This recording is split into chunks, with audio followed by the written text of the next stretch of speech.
소개를 간단히 드리면요.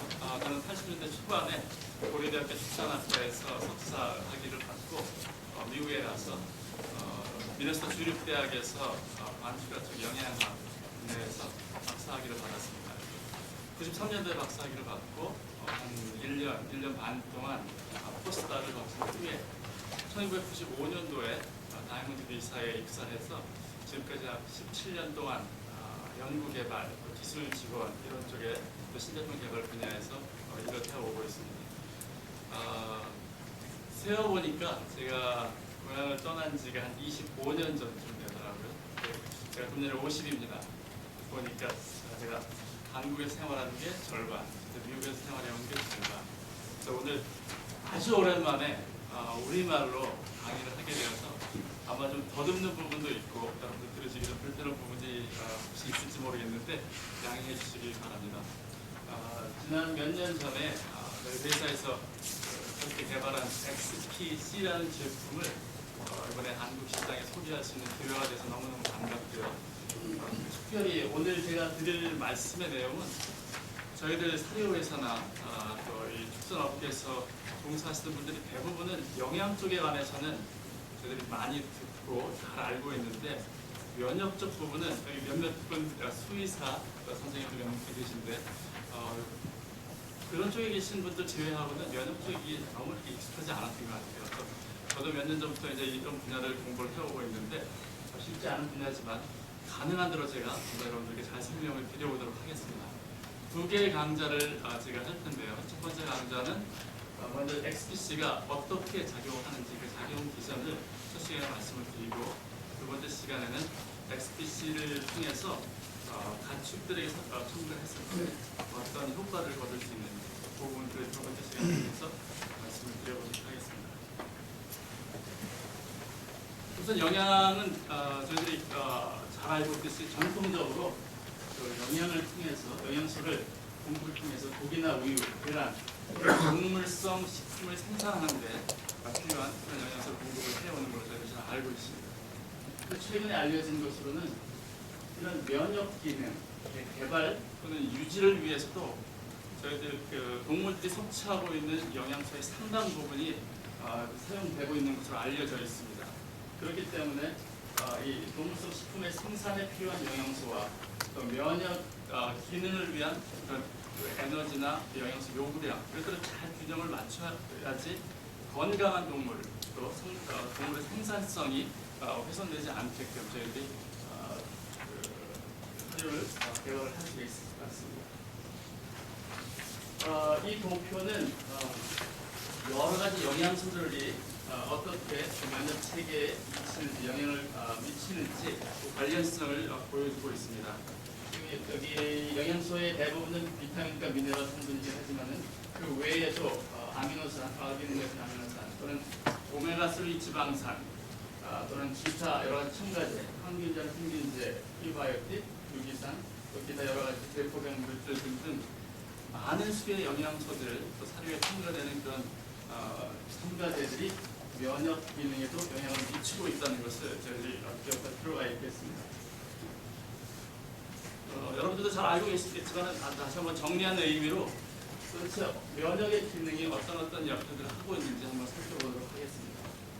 첫 번째는 세균이나 바이러스 같이 감염성 질환을 일으키는 미생물, 외부에서 침입한 그런 미생물에 대한 그 방어 기작을 하는 것이 면역의 기능 중에 하나가 되겠고, 두 번째는 외부에서 들어오지만 감염성은 없어도 유해한 그런 영향을 미치는 그런 유해 물질에 대한 반응으로 또 그것들을 제거하는 역할을 하기도 합니다. 이에는 여러 가지 화학 물질 또는 장기를 우리가 이식했을 때 어떤 때 거부 반응이 일어난다고 하는데 그것이 바로 면역이 하는 기능 중에 하나가 됩니다. 세 번째는 이제 내부의 문제에 관해서도 해결점을 제시하고 있는데 우리 몸속에서 죽거나 잘못된 세포들을 제거하는 역할 또는 암세포가 발생했을 때 거기에 대응하는 역할들도 면역이 하는 기능 중에 하나가 되겠습니다. 기본적으로는 우리가 두 가지 형태의 면역 반응을 저희들이 알 수가 있겠는데요. 하나는 자연적으로 태어나면서 자연적으로 저희들이 얻는 면역 기능이 있습니다. 그래서 그것을 자연 면역이라고 부르기도 하고 또 선천적으로 얻기 때문에 선천 면역이라고도 부릅니다. 이 자연 면역은 외부로부터 항원, 세균이 들어오면 아주 직접적으로 반응하는 면역 체계이기 때문에 또 다른 말로는 1차적인 방어 체계라고도 이야기를 합니다. 이에 반해서 획득 면역 또는 특이적 면역이라고 불리는 후천성 면역 기능은 이게 세균과 같은 항원이 들어오게 되면은 그 항원에 의해서 유도되어서 반응하는 면역 체계. 그래서 또 다른 말로는 2차적인 방어 체계라고 부르기도 합니다. 조금 더 자세히 살펴보겠습니다. 선천 면역과 획득 면역으로 구분을 했는데 선천 면역은 세균의 침입이 일어나면 그때 방어 기작을 하는 여러 가지 세포들로서 우리 피부와 같은 상피세포 또는 대식세포, 여러 가지 보채, 자연살해 세포 등이 반응을 해서 감염 후에 아주 직접적으로 몇 시간 안에 반응을 하는 면역 체계가 선천 면역 체계가 되어 있고, 획득 면역은 B세포나 또는 T세포의 활성화를 통해서 항체가 반영해서 일으키는 면역으로 그 선천 면역보다 더 많은 시간이 경과 후에 반응을 보이게 됩니다. 자연 면역에 반영하는 여러 가지 우리의 방어 체계가 어떤 것들이 있나 보면은 첫 번째로 피부 또는 점막, 우리 코 안에 여러 점막이나 장의 상피세포들과 같은 그런 점막 조직들이 1차적인 감염의 장애물이 됩니다. 그래서 1차적인 방어를 하게 되고, 또 우리 눈물에 섞여 있는 라이소자임이라는 그 효소 또는 위에 있는 위산, 이런 것들이 미생물들이 들어오면 녹여서 죽여버리는, 그래서 그런 화학적인 방어 체계를 보여주기도 하고, 그 외에 자연 면역 세포, 식균 세포나 자연 살해 세포 등을 포함하고 있고, 그 밖에 자연 면역 단백질인 보채 또는 자연 면역 세포가 분비하는 사이토카인 같은 그런 물질들이 자연 면역, 선천 면역 기능에 하는 역할들을 하게 됩니다. 획득 면역은 앞서 말씀드렸던 것처럼 T셀이나 B셀의 활성화에 의해서 이루어지고 항체가 반영하는 그런 면역 기능이 되겠으며, 일단 들어온 특정한 항원이랑 반응해서 특별히 그 항원에 맞춰서 반응하기 때문에 특이적 면역이라고도 부르고, 또 여러 가지 다양한 그런 항원에도 또한 개별적으로 반응할 수 있기 때문에 또 다양성을 갖고 있다고 합니다. 우리가 잘 알다시피 항원의 유입 횟수가 증가할수록 그 반응이 커집니다. 그것이 바로 저희들이 사용하는 백신의 원리가 되겠죠. 1차 접종보다 2차 접종 때 타이터의 양이 증가하는 것. 그렇게 설명드릴 수가 있겠고, 지금 보시는 이 슬라이드는 우리 장 상피세포를 도식화 해본 그림입니다. 지금 이쪽 부분이 장의 내강이 되겠고, 그 안에 수많은 박테리아, 세균을 포함한 미생물들이 포함이 되어 있습니다. 여기 장 융기, 돌기가 있고요, 크립트, 그 안쪽으로 수많은 면역과 관련된 세포들이 포진해 있습니다. 놀랍게도 우리 몸에 갖고 있는 그 면역 세포들 중에 70% 이상이 이 장기에 분포가 되어 있습니다. 놀랍지 않은 것이 수많은 박테리아, 세균들 포함해서 수많은 박테리아들이 이 장 상피세포와 끊임없이 관계를 하고 있기 때문에 이 장의 상피세포들 안에 이렇게 많은 면역 조직이 필요한 것은 그렇게 놀라운 많은 일은 아닙니다. 여러분들이 체중이 혹시 한 70kg 정도 나가신다면 그 체중 중에 작게는 1kg, 많게는 2kg까지가 여러분들 장내에 있는 미생물들이 여러분들 체중에 그만큼 더해주는 것입니다. 우리 몸의 전체의 세포 수보다 약 10배나 많은 수의 미생물들이 이 장내에 포진해 있습니다. 놀랍죠?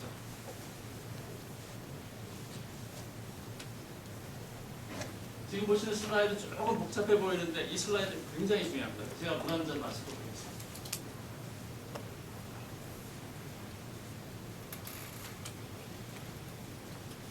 이 슬라이드가 왜 중요하냐면 저희가 몸에 어디에 상처가 났을 때 세균이 침입을 했다. 그럴 때 당연히 면역 체계가 활성화되어서 그 부분에 대한 조치를 취하는 것이 당연한데 이렇게 과하면 문제가 됩니다. 과하면 문제가 되는데 그게 아주 가장 좋은 예로 활성 배식 세포가 TNF-알파, 튜머 네크로틱 팩터 알파라는 그 물질을 분비해서 백혈구로 하여금 이렇게 염증 반응을 일으키게 되는데 활성 배식 세포가 이 TNF-알파를 얼만큼 분비하게 하느냐에 따라서 좋을 수도 있고 전체적인 건강이나 생산성에 해를 끼칠 수도 있습니다. 예를 들어서 TNF-알파의 양이 이렇게 적은 양이 분비가 되면은 제가 적다고 표현했지만 적절한 양이 되겠습니다. 그러면은 그 염증이 국부적으로만 일어나게 됩니다. 예를 들어서 우리나라가 그 외적에 의해서 침입을 받았습니다. 한쪽 일부 영토가 침입을 받았으면 가능하면 저희들이 그 전쟁을 곧 지역전으로 마무리를 해야지 저희들이 피해가 적은데 그래서 전면전으로 퍼지면 비록 최후의 승리자가 된다 하더라도 우리가 받는 피해도 엄청나기 때문에 가능한 대로 마찬가지 세균 감염도 그 지역적인 부분에서 해결하는 것이 최선이 된다는 그런 의미가 되겠습니다. 그럴 경우에 아주 지역적으로만 염증이 일어나서 그 문제를 해결할 수가 있습니다. 그런데 그 TNF 양이 많아졌을 경우에 이게 전신 반응으로 확대가 되면 저희 그 뇌에서는 중추신경계에서는 발열을 시키기도 하고 사료 섭취량을 떨어뜨리기도 하고 그 안에서는 액티브 페이스 프로틴이라고 해서 아주 염증을 일으키는 그런 물질들을 생성을 해내게 됩니다. 또한 골수에서도 이 백혈구를 더 많이 생성해서 더 큰 문제들을 유발하죠. 그런데 TNF-알파의 양이 더 많아졌을 경우에 이 경우는 아주 치명적이 될 수도 있습니다. 심장의 활동이 멈출 수도 있고 저희 혈관이 파열될 수도 있고 큰 문제를 일으킬 수가 있죠. 이것이 중요하기 때문에 다시 한번 설명을 드리겠습니다. 배식세포가 TNF-알파나 다른 이런 면역 물질을 지나치게 많이 분비했을 경우에 중추신경계에서는 사료 섭취량을 떨어뜨립니다. 동물이 아프거나 저희들이 병이 들었을 때 식욕이 떨어지죠. 그것이 바로 이런 중추신경계가 이 면역 반응에 반응해서 일으키는 일입니다. 또한 체온이 올라가고 발열을 하게 됩니다. 동시에 저희들이 돼지나 닭을 키울 때 이런 작은 여러 질병 요인이 있을 때라도 사료 섭취를 잘 해주고 또 근육이나 지방세포의 생성이 활성화되어야 되는데 이렇게 지나친 면역 반응을 통해서는 우리 지방세포도 분해가 늘어날 뿐만 아니라 근육세포의 분해까지 또 동반하기 때문에 가축들이 오히려 체중이 저하되는 그런 일을 볼 수가 있습니다. 동시에 간에서는 그 염증을 일으키는 액티페이스 단백질을 분비를 하게 되는데 이것을 통해 가지고 전신 염증 반응을 통해서 동물의 생산성에 막대한 부정적인 영향을 미치게 됩니다. 그렇다면 이상적인 면역 체계는 어떻게 정의할 수 있을까요? 우선 세균이 침입을 했을 경우에 아주 신속하게 면역 세포의 중식을 이루고 그래서 그를 통해서 효과적으로 그 침입한 세균들을 제거하는 것이 아주 이상적인 면역 체계일 텐데 동시에 그 면역 체계의 개발 또는 유지에 도저히 비량의 영양소 요구량만 요구되게끔 만드는 거죠. 국부적으로만 면역 반응이 일어나게 해서 동물 성장이나 생산성에는 영향을 미치지 않도록 그러한 면역 체계가 이상적인 면역 체계라고 할 수 있겠습니다. 여기까지 이해가 되시겠습니까? 네. 자, 다이아몬드 B는 그럼 어떻게 제품을 생산하는가? 앞서 먼저 그 발표에서 저희가 대강 설명을 드렸는데 이스트를 효모의 증식을 이루고 거기에 따라서 2차적으로 발효 공정, 2차례 발효 공정을 통해서 제품을 만들게 됩니다. 앞서 말씀드렸듯이 다이아몬드 B는 1943년도에 회사가 설립이 되어서 그때까지 약 70년 동안 미생물 발효 기술 개발에 노력을 해왔습니다. 그것을 통해서 저희 어떻게 하면 최고의 제품을 균일하게 생산해낼 수 있을까 노력하고 연구해온 회사입니다. 앞서 말씀드렸듯이 본 제품의 제조 공정은 지금 저희들이 외부로 공개가 되어 있지 않아서 다이아몬드 B만의 유일한 그런 기술 노하우가 될 수 있겠습니다. 다른 회사에서 많은 회사에서 이것을 복제하려는 노력들이 있습니다. 하지만 이제까지 저희들이 충분하게 이 복제할 수 있는 기술들을 만들어내고 있지 못합니다. 왜냐하면 이것은 저희가 70년에 걸쳐서 이것을 노력을 해오는 것이기 때문에 오늘은 저희가 XPC를 소개하고 있지만 그 밖에도 여러 가지 미생물 발효와 관련해서 현재 신제품 개발에도 투자하고 있는 상태입니다. 발효의 효과가 도대체 무엇인가? 앞서 프레젠테이션에서 다이아몬드 B 제품이 다른 이스트 제품과 다르다고 이야기했는데 우리 한국 사람들은 발효의 효과를 너무나도 잘 알고 있습니다. 왜냐하면 김치를 매일 드시고 있기 때문이죠. 김치는 배추를 이용해서 유산균 발효를 통해서 김치를 만드는 여러분들 중에는 또 맥주나 또 포도주를 즐겨 드시는 분들이 계실 텐데 맥주나 포도주는 포도를 원료로 해서 홈의 발효를 통해서 포도주를 만들죠. 발효가 어떤 역할을 했습니까? 원료 제품의 특성과는 아주 다르게 향과 풍미와 영양과 또 다른 여러 가지 특성들을 포함한 최종 산물을 만들어내는 것입니다. 몇 년 전인지 제가 정확히 기억을 못합니다만 이 동남아시아 쪽에 사르스라는 그 질병이 전 세계를 공포에 몰아넣었을 때 대한민국 사람들은 가장 영향을 적게 받았다고 그런 보도가 있었고 아마 그 원인이 유산균이 많이 포함된 김치를 먹기 때문이 아닌가 이런 얘기를 그런 뉴스 보도가 있었던 걸로 기억을 하는데요. 발효가 그만큼 원료에서는 찾아볼 수 없는 그런 수한 영양소와 풍미를 포함하고 있다는 것을 저희들이 잘 알고 있습니다. 다이아몬드 B 제품도 마찬가지라는 거죠. 발효 공정을 통해서 원료에서는 찾아볼 수 없는 그런 배서 산물 그것을 통해서 각종 생산성 향상 및 건강 증진에 도움을 주고 있다는 이야기입니다. 이 부분은 앞서 설명드렸죠. 저희 제품이 효모 세포주 성분이 포함되어 있고 세포벽 성분과 아울러서 배사 산물이 포함되어 있어서 이것이 가축의 면역 및 생산성 증진에 도움을 주고 있습니다. XPC는 어떤 작용 기전을 가지고 있을까요? 쉽게 말씀드리면 XPC는 면역 체계의 균형을 가져옵니다.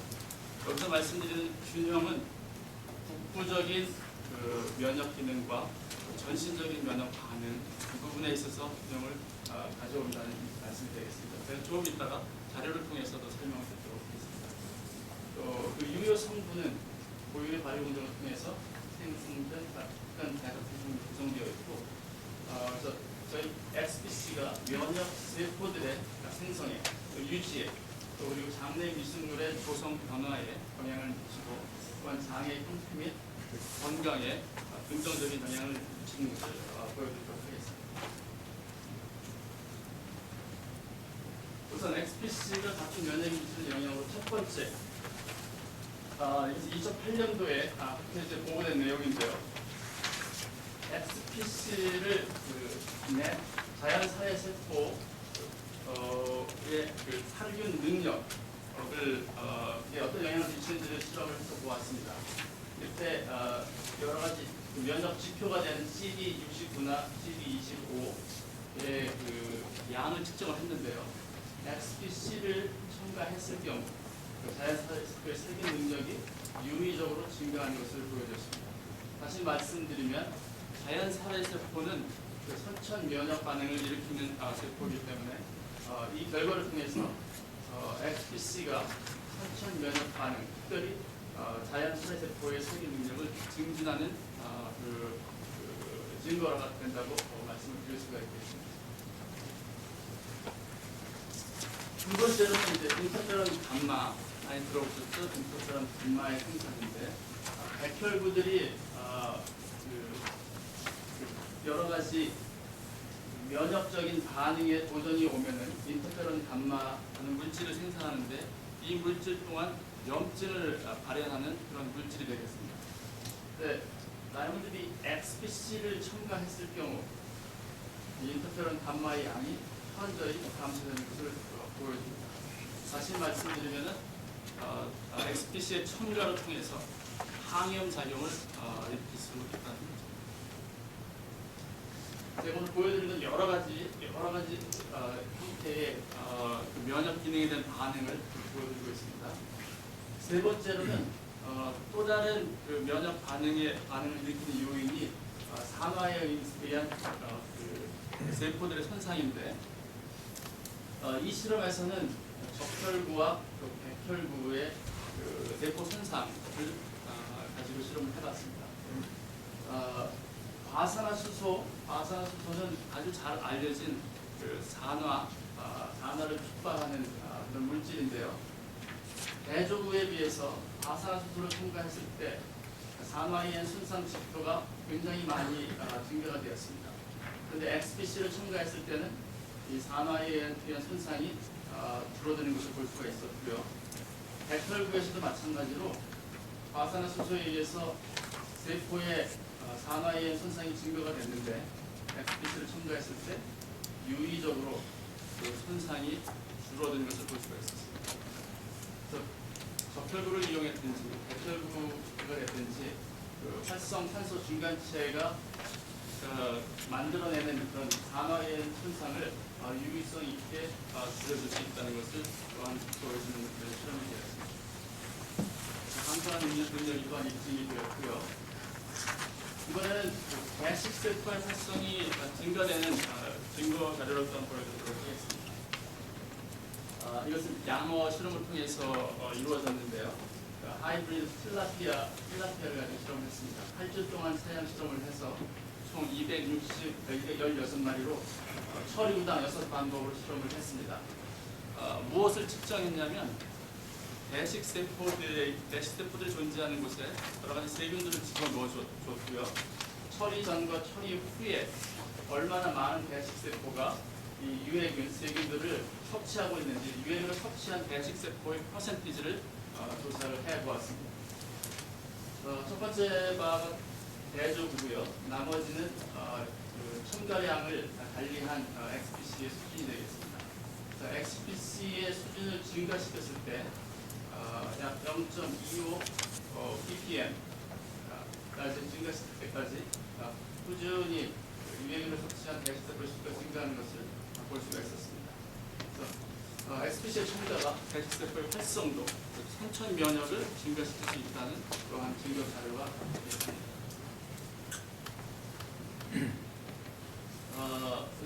좀 더 저희들이랑 관련 있는 동물을 갖고 실험을 해봤습니다. 6개를 가지고 실험을 해봤는데 1일령부터 42일령까지 960마리의 아르에이터 6개를 가지고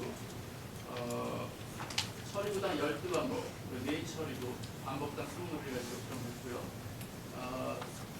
제7일과 28일에 뉴캐슬병 백신을 눈에 접종을 했습니다.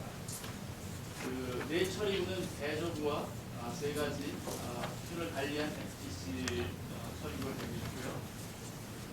아까 제가 말씀드린 혈청 라이소자임, 라이소자임은 효소로서 미생물들의 세포 벽을 녹여내서 세균들을 죽일 수 있는 그런 역할을 하는 효소가 되겠습니다. 라이소자임의 양이 많으면 많을수록 좋은 것이 되겠죠. 21일량에 측정한 혈청 라이소자임의 양은 대조구에 비해서 처리구들이 그 양이 유의성 있게 많은 것을 보여주고 있습니다. 42일의 경우에서도 1.25 ppm 또는 그 이상의 수준을 첨가했을 때 대조구보다 혈청 라이소자임 양이 증가되는 것을 보여주고 있습니다. 역시 선천적인 면역 기능이 형성되었다. 이것은 혈청 라이소자임의 양의 증가는 배식세포의 수가 늘었든지 또는 그 활성이 증가되는 증거가 된다고 볼 수 있겠습니다.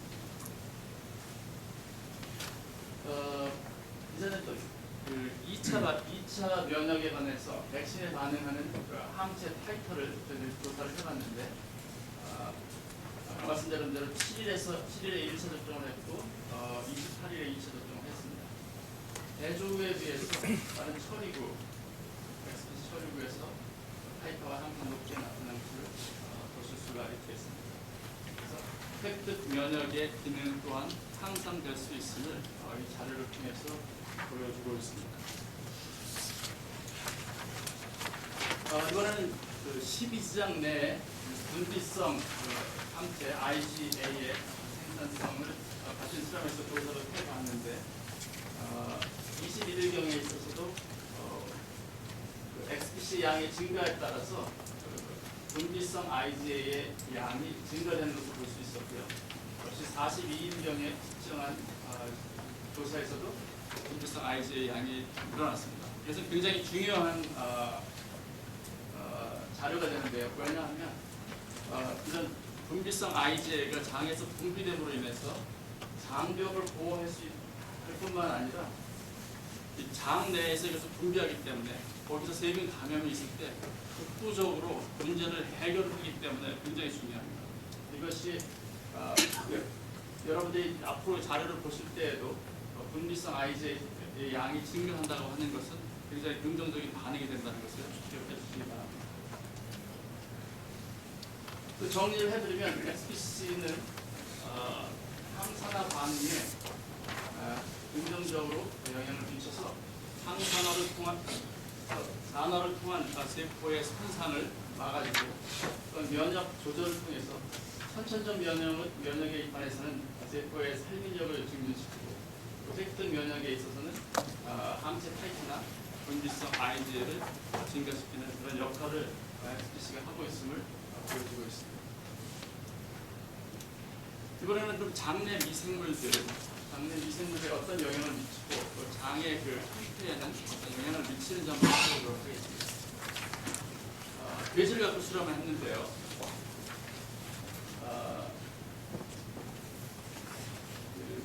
첫 7일 동안은 첫 7일간은 그냥 일반 사료를 섭취를 했고요. 7일째 되는 날 이콜라이를 접종을 시켰습니다. 그래서 챌린지를 시켰고 그 후에 또 다른 7일 동안 동물의 성장에 어떤 영향을 미치는지를 관찰을 해보았는데요.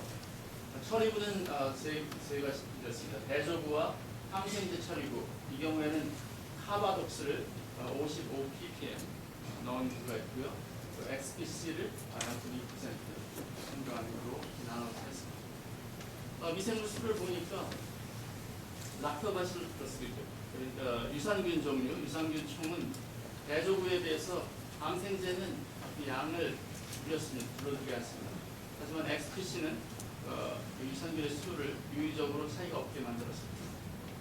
동시에 유해균들의 숫자를 보니까 항생제는 우리가 기대했듯이 역시 유해균들의 수를 유의성 있게 줄여주었는데 XBC도 동일한 효과를 보여준 것을 볼 수가 있습니다.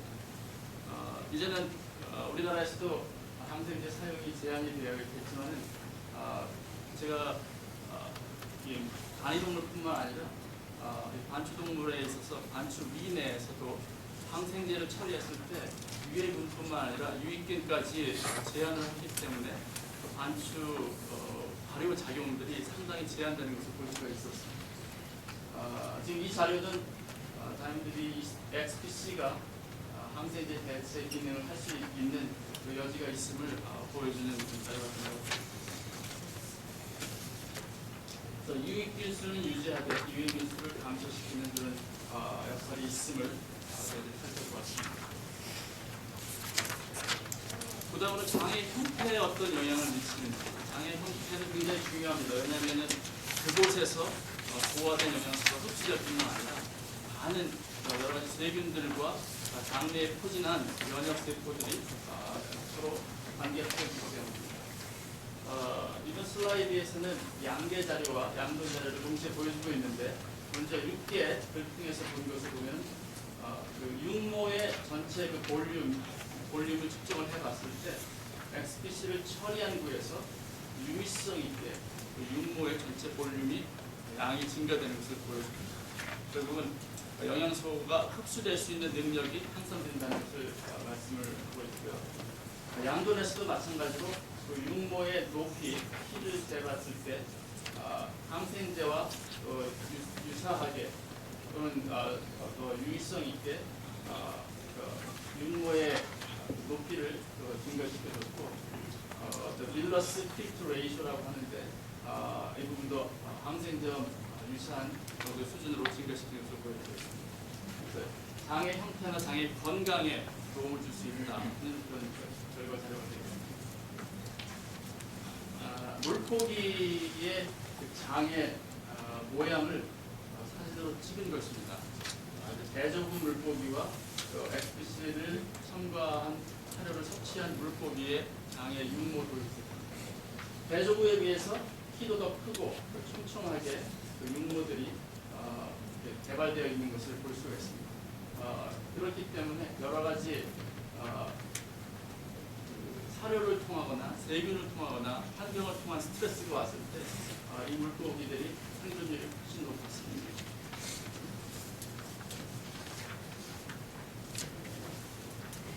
XPC는 면역의 균형을 이룰 수 있다고 앞서 말씀을 드렸는데 무엇을 근거로 그런 얘기를 했는지를 이 자료가 보여주고 있습니다.